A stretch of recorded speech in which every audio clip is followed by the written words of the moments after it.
En esta ocasión vamos a hablar de las glándulas tiroides y paratiroides. ¿Dónde las vamos a encontrar? Las vamos a encontrar anatómicamente a la altura de la tráquea. Entonces vamos a ver que la tiroides es una glándula bilobulada, tiene dos lóbulos, la conforman anatómicamente dos lóbulos y está ubicada precisamente, como comentábamos, por delante de la tráquea, obviamente en el cuello. En cuanto a la paratiroides, son 4 pequeñas glándulas, 2 superiores y 2 inferiores, y están situadas en la parte posterior de la tiroides. Vemos aquí unas imágenes, si ustedes ven aquí en esta imagen de este perrito, bueno, vamos a ver que la tiroides está ubicada precisamente a la altura de la entrada de la tráquea. Aquí la tienen, la tiroides con sus dos lóbulos, como les comentaba. Y la paratiroides, si ustedes giran a su paciente, en la cara posterior vamos a encontrar a la paratiroides.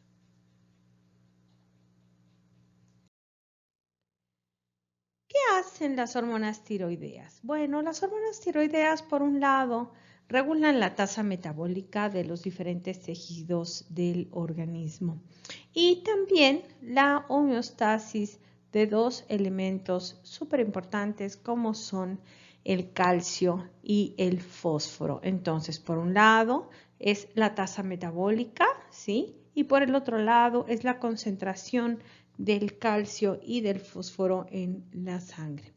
En cuanto hablamos de hormona tiroidea para lo que es la regulación de la tasa metabólica en los diferentes tejidos, nos estaremos refiriendo a la tiroxina y a la triiodotironina. Cuando tenemos a la tiroxina, se le conoce a esta como una prehormona, ¿sí? Y a la triiodotironina ya se le conoce como una hormona activa. ¿Qué es lo que sucede? Bueno, pues llega una enzima que se llama 5'-desyodinasa y esta enzima desyodinasa, como su nombre lo indica, quita yodo. Entonces resulta ser que vamos a encontrar en la sangre tanto T3 como T4 y viajan en la sangre unidas a proteínas de tipo transportadoras. Revisemos de favor el eje hipotálamo, hipófisis, tiroides. Bien, por un lado, aquí tenemos al hipotálamo. Resulta ser que el hipotálamo libera un factor de liberación o secreta un factor de liberación, que en este caso es la hormona liberadora de tirotropina, TRH. Acuérdense que el hipotálamo lo que hace es secretar factores de liberación o factores de inhibición hipotalámicos para poder controlar de esta manera el trabajo de la hipófisis. Bien, bueno, la TRH o hormona liberadora de tirotropina llega hacia la adenohipófisis y entonces su acción fisiológica es activar la secreción de la hormona estimulante de la tiroides o también llamada TSH, tirotropina. Y esta hormona tirotropina llega a la tiroides y entonces la tiroides secreta las hormonas T3 y T4. Tanto la T3 como la T4, la triiodotironina como la tetraiodotironina, como les comentaba, se pueden encontrar en sangre. Y en un momento dado, cuando se realiza un panel tiroideo, se mandan a analizar ambas hormonas. Es importante siempre tener la concentración de ambas hormonas. Bien, ¿cómo se da la retroalimentación negativa? Bueno, pues una vez que ya tenemos niveles adecuados o suficientes de T3 y de T4, tanto la T3 como la T4, su presencia va a activar a la adenohipófisis y le va a decir: detente, por favor, ya no liberes más T3 o T4. También al mismo tiempo la presencia de altas concentraciones de T3 y T4 le va a decir al hipotálamo ya tenemos suficiente hormona circulante y entonces el hipotálamo va a secretar un factor de inhibición que en este caso sería la somatostatina, cual dice al adenohipófisis ya por favor detente, ya no liberes más hormona T3 o T4. ¿Cuál es el efecto o los efectos de las hormonas tiroideas? Vamos a ver que en general las hormonas tiroideas estimulan el metabolismo, por lo cual tenemos un aumento generalizado en diversos elementos como un gasto de ventilación pulmonar elevado, un aumento en la ventilación pulmonar y por ende también un aumento en el gasto cardíaco. Entonces, la ventilación o gasto pulmonar e igualmente la capacidad cardíaca o gasto cardíaco se van a ver aumentados porque, como decimos, las hormonas tiroideas, la tiroxina, ¿sí? Lo que hace es aumentar estimulando el metabolismo, aumentan en general todo el metabolismo.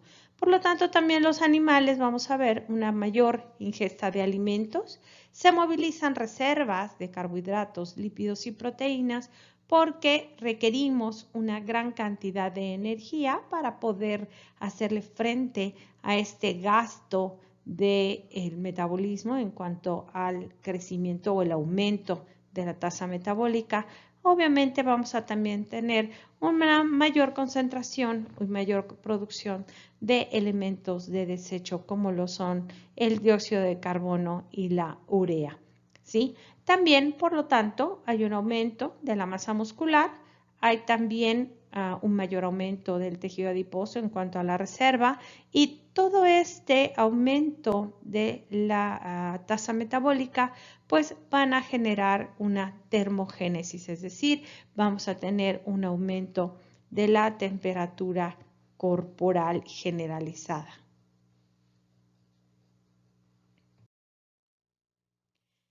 Esto quiere decir que las hormonas tiroideas van a participar en todo el organismo, ¿sí? Por un lado, vamos a ver que tienen una influencia sobre la síntesis de vitaminas porque lo que hace la T3 es transformar los carotenos en vitamina A.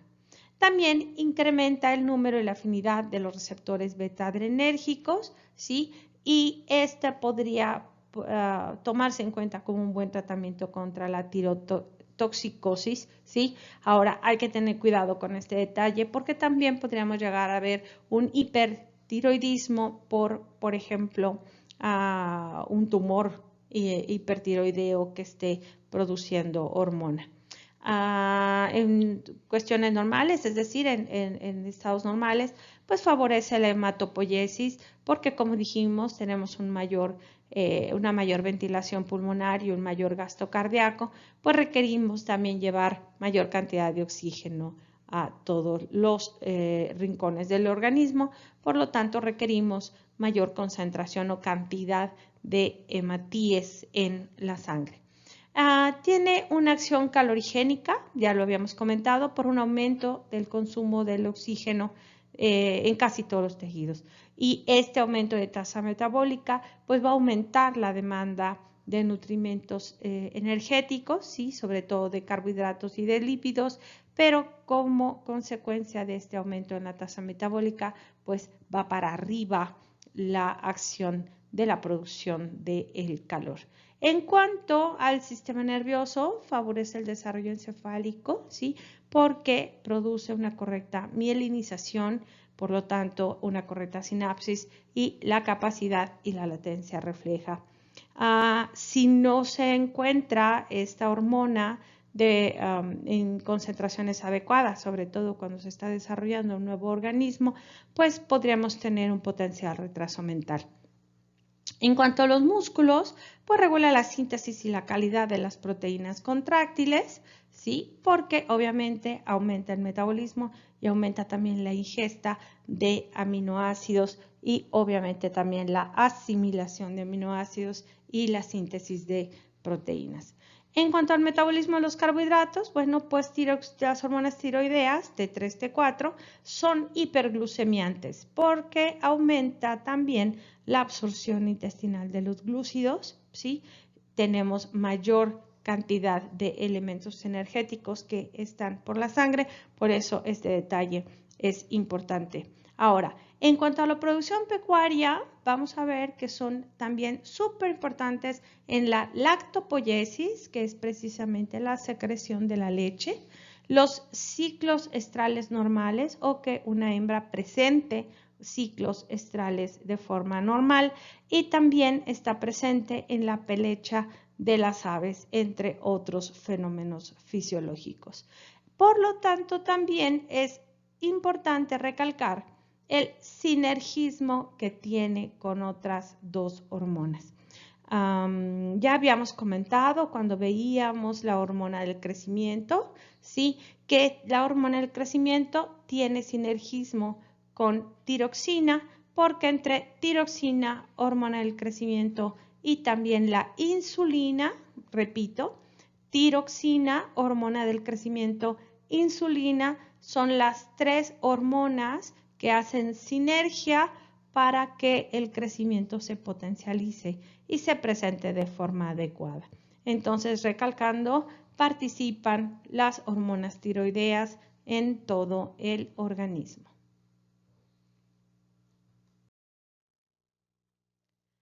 Vamos a revisar ahora la homeostasis del calcio. El calcio debe tener niveles adecuados en la sangre, los cuales son regulados por tres hormonas. Por un lado, la hormona calcitonina, que es secretada por la tiroides, la paratormona, que es secretada por la glándula paratiroides, y la vitamina D, que funciona como una hormona, que esta es obtenida de la dieta. Cuando tenemos una hipercalcemia, es decir, que el nivel de calcio está hacia arriba, ¿sí? Aquí estamos en la hipercalcemia, nivel de calcio hacia arriba, entonces actúan la calcitonina y se reduce el calcio sanguíneo para llevarlo a niveles normales. Cuando tenemos una hipocalcemia, ¿sí? Es decir, que tenemos un nivel de calcio bajo en la sangre, entonces actúan la hormona paratohormona y la vitamina D en forma sinérgica para incrementar el nivel de calcio en la sangre y llevarlo a parámetro normal.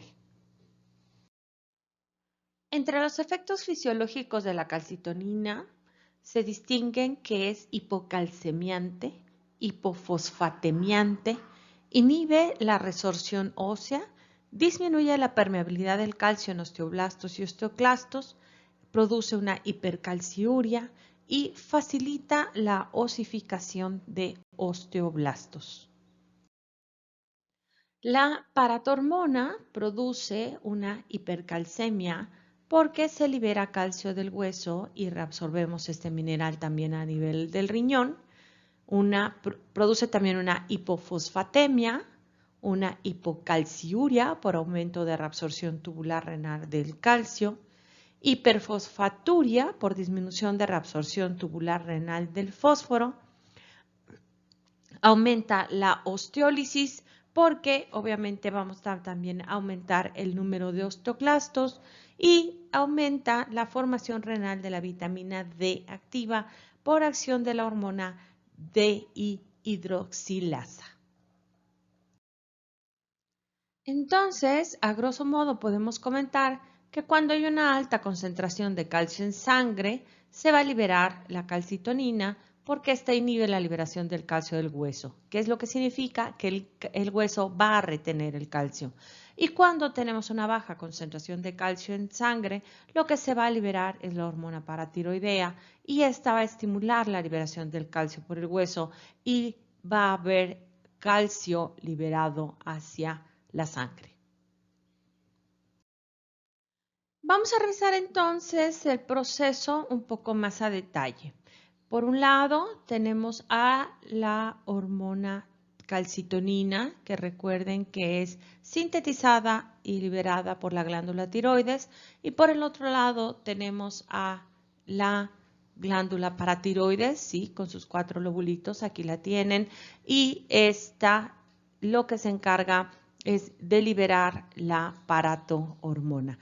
Entre la calcitonina, que sería de la tiroides, y la paratormona, que sería de la paratiroides, entre los dos vamos a mantener la homeostasis del calcio con la participación de 3 órganos: el hueso, el riñón y los intestinos. En cuanto al hueso, lo que vamos a tener es una deposición y absorción del calcio. En cuanto al riñón, es una excreción o retención del calcio. Y en cuanto al intestino, lo que va a hacer es absorber el calcio. Entonces, vamos a ver el caso de que tengamos desbalanceada la concentración de calcio en sangre y nos estemos enfrentando a una hipercalcemia.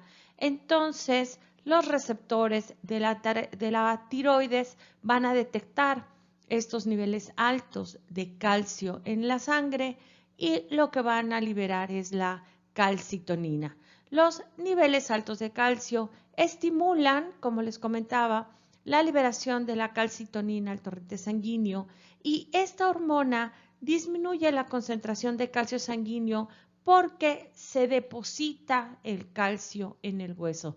Recordemos que el hueso es un tejido también, es tejido óseo, que el hueso está formado en un 99% de su estructura de calcio. Entonces, lo que hace la calcitonina es permitir que el calcio sanguíneo sea tomado de la sangre, ¿sí? Y se deposita formando hueso.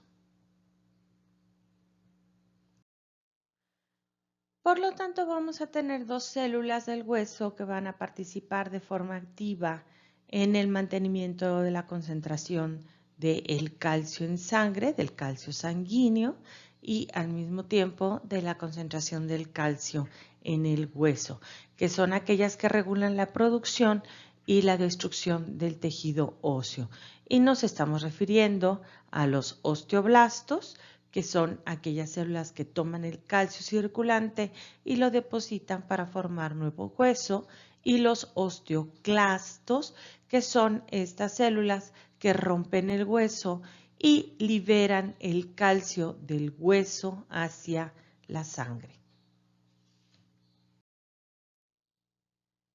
Aquí las tienen, ¿sí? Por un lado los osteoblastos, como comentábamos, forman un nuevo hueso tomando el calcio sanguíneo, y por el otro lado los osteoclastos que rompen el hueso y lo liberan el calcio hacia la sangre.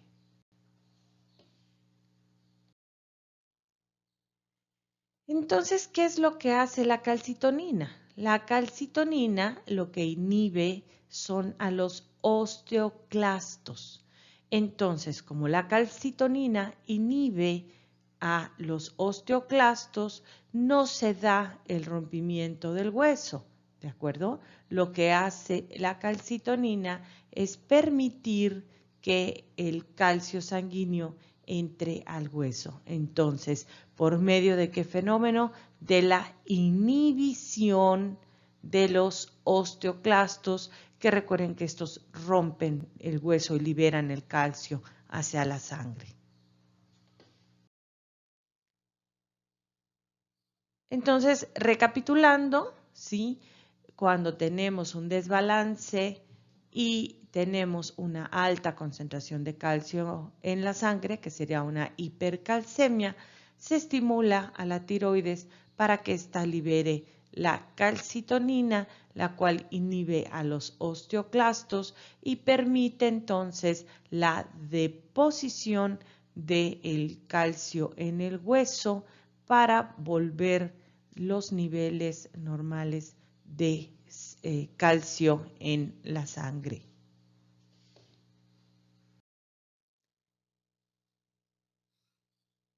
Ahora bien, cuando el nivel de calcio sanguíneo es detectado por los receptores presentes en la membrana de la paratiroides, ¿sí? De la paratiroides, entonces lo que sucede es una inhibición de la hormona paratormona, ¿sí?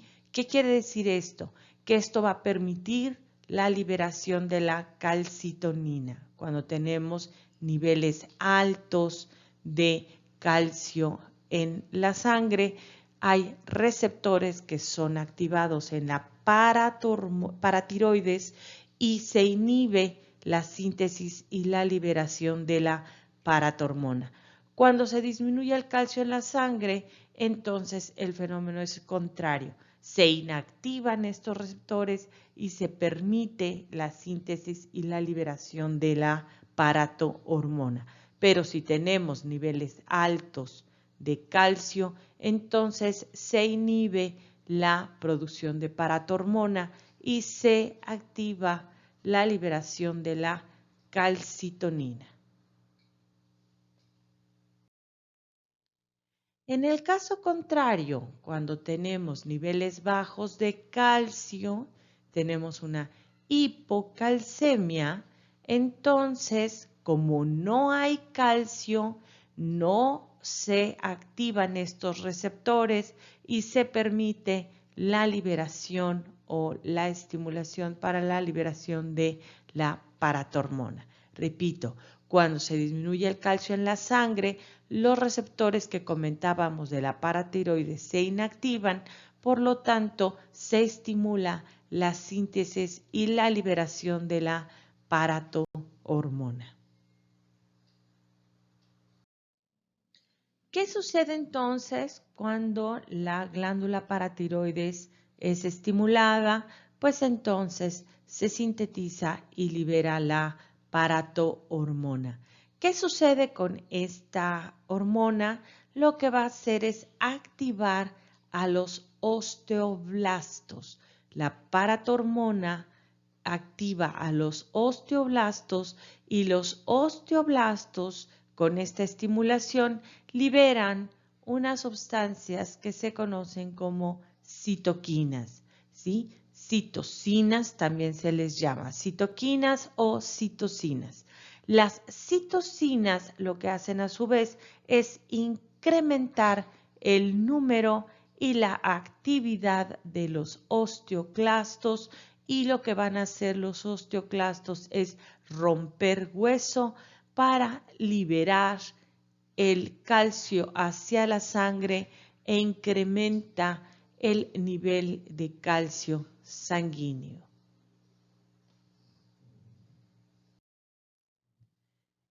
¿Qué sucede en otros órganos? Por ejemplo, el riñón. Cuando tenemos una hipocalcemia, lo que va a pasar con la liberación de la paratohormona, esta va a llegar al riñón y en el riñón lo que va a provocar es un aumento en la reabsorción del calcio para que éste no se pierda en la orina y con esta acción también aumentan los niveles del calcio sanguíneo.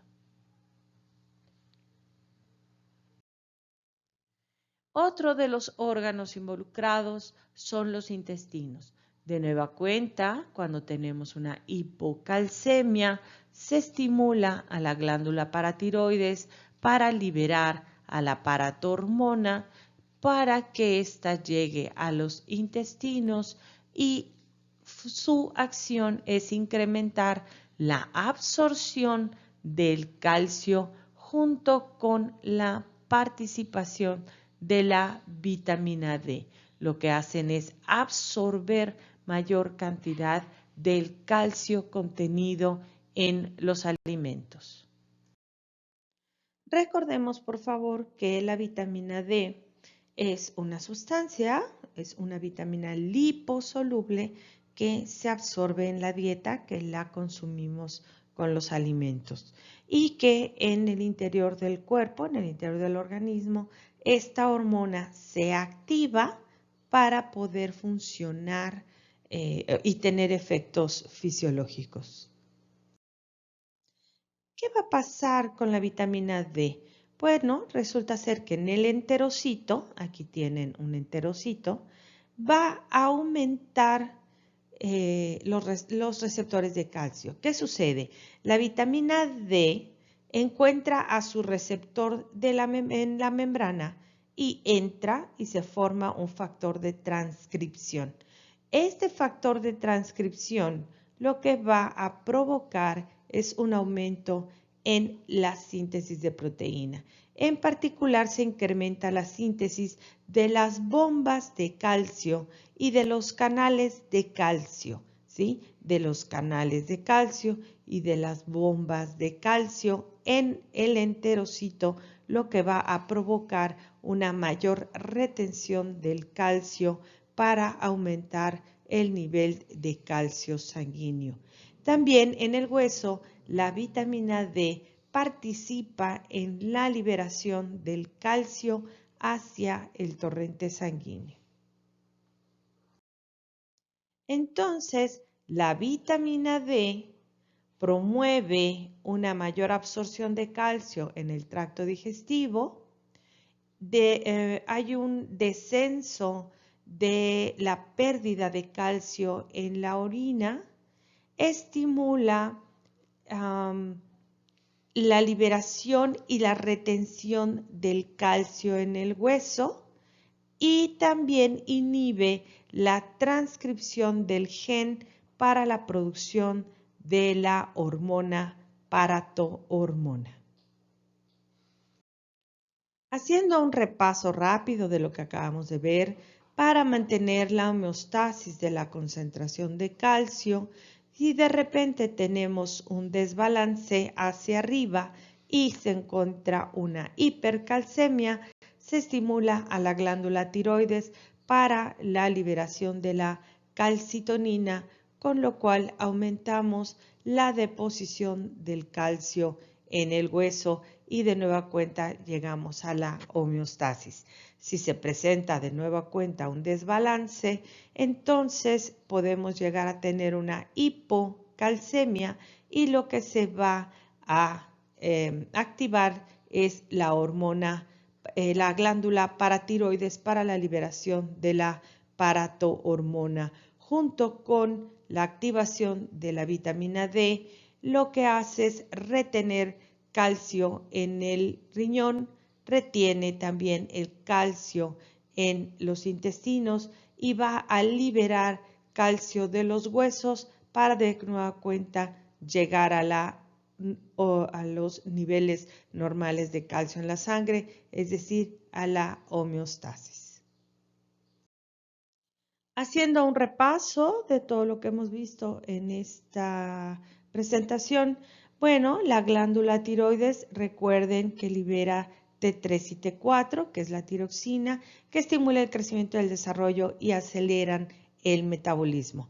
También la glándula tiroides libera la calcitonina, que disminuye la calcemia y la fosfatemia. Y en cuanto a la glándula paratiroides, es la liberación de la paratohormona, lo que aumenta la calcemia y disminuye la fosfatemia.